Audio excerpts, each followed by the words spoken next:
Right now, more than 9,000 working satellites share the sky. They share it with something far larger.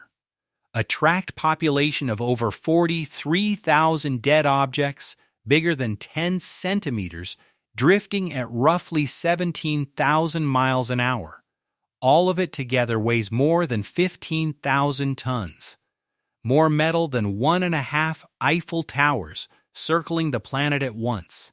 And nobody can bring any of it home, not the way you might tow away an old car. So when a satellite finally runs out of fuel or simply stops answering, where does it actually go? And who, if anyone, is still in control of it? Every satellite is designed with its ending already planned. Before it ever launches, operators are required to set aside enough fuel for one final maneuver. But the ending looks completely different depending on how high the satellite was flying. And that decision gets made years in advance, long before the spacecraft ever shows signs of dying. Down in low Earth orbit, below about 1,200 miles up, a dead satellite is usually left to sink. Earth's thin upper atmosphere drags against it a little more with every orbit. Eventually it falls low enough to burn up completely. Regulators now require that to finish within 5 years for newer satellites. That's tightened down from the old 25-year rule, because low orbit has become so crowded with new constellations launching thousands of small satellites at once. Ground-based tracking networks watch every one of these objects the entire way down.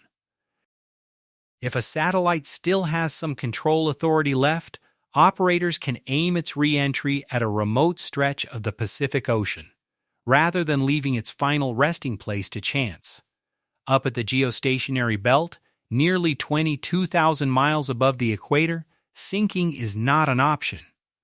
Slowing a satellite down enough to fall from that height would burn almost all the fuel it has left.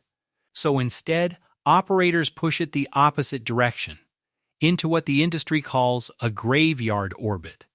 Here's a comparison worth sitting with. It takes roughly 100 times less fuel to nudge a dying satellite 300 kilometers higher into that graveyard than it would take to bring that same satellite all the way home. That asymmetry is the entire reason the graveyard orbit exists. Not because it is elegant, because physics makes it almost the only affordable option available at end of life. Before any satellite reaches either resting place, it has to be passivated, and this stage matters more than most people assume. Engineers vent every drop of remaining fuel and oxidizer into empty space. They drain the batteries down to a safe charge. They release any pressurized gas still sitting in the tanks. They fire off any explosive bolts that never got used during the mission. Skip this step, and a satellite can simply explode on its own years later, from trapped pressure or a battery going into thermal runaway, turning one dead spacecraft into hundreds of new fragments. That alone is the second largest source of tracked debris in orbit today, right behind deliberate weapons tests conducted by militaries. Only once a satellite is drained, safed, and pointed toward its final orbit does the story actually end for it, at least on paper. Here's the part nobody tells you when this gets described as a tidy, self-policing system. In 2022, Dish Network discovered its EchoStar 7 satellite did not have enough fuel left. Not enough to reach the 300-kilometer graveyard altitude it had promised regulators back in 2012. The company disposed of it at just 122 kilometers instead. Less than half the distance it was supposed to travel, not the promised altitude, not full compliance. Not really a graveyard orbit at all. The Federal Communications Commission fined Dish $150,000 in 2023, its first ever space debris enforcement action in the agency's history, over a satellite the company itself argued had actually been exempted from the newer rule in the first place. The official picture? is operators quietly retiring their satellites exactly where they promised regulators they would. The fuller reality is that fuel runs short, plans slip, and enforcement across an entire orbital belt used by thousands of companies still comes down to occasional fines measured in the low six figures, a penalty smaller than a single satellite's insurance premium. That gap has started pulling in an entirely new industry, built around cleaning up after everyone else. Companies like Starfish Space and ClearSpace are now flying dedicated spacecraft, designed to physically dock with a dead satellite that cannot move itself and drag it down or push it out of the way. Work that regulators are increasingly contracting out, because self-reporting alone has not been enough.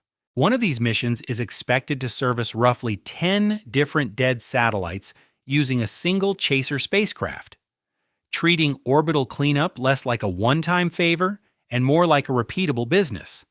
A dead satellite does not always mean a silent one either. NASA's ICE. 3 spacecraft stopped receiving routine contact in 1997. Its ground equipment scrapped. Its mission considered permanently closed. In 2014, a small group of volunteer engineers raised $159,000 through crowdfunding.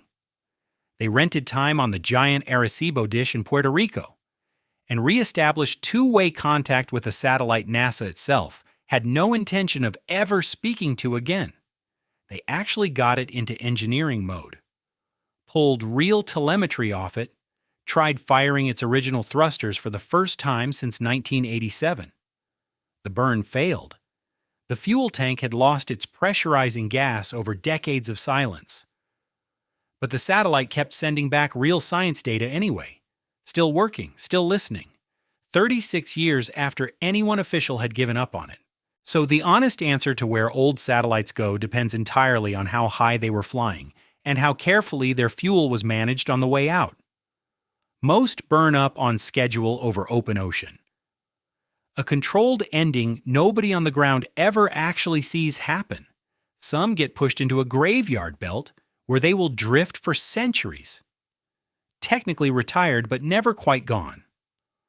A rare few get caught short on fuel and end up exactly where they were never supposed to be. Close enough to working satellites to worry the people tracking them from the ground. And every so often, one that everybody assumed was silent forever turns out to still be listening, waiting for someone to bother trying. If a spacecraft with no ground crew and no engine power can still be reached across 100 million miles by a handful of volunteers with a rented dish, the ships that keep the actual internet running along the ocean floor start to feel a lot less untouchable too. If you want the next hidden system walked through the same way, subscribing means you will not miss it.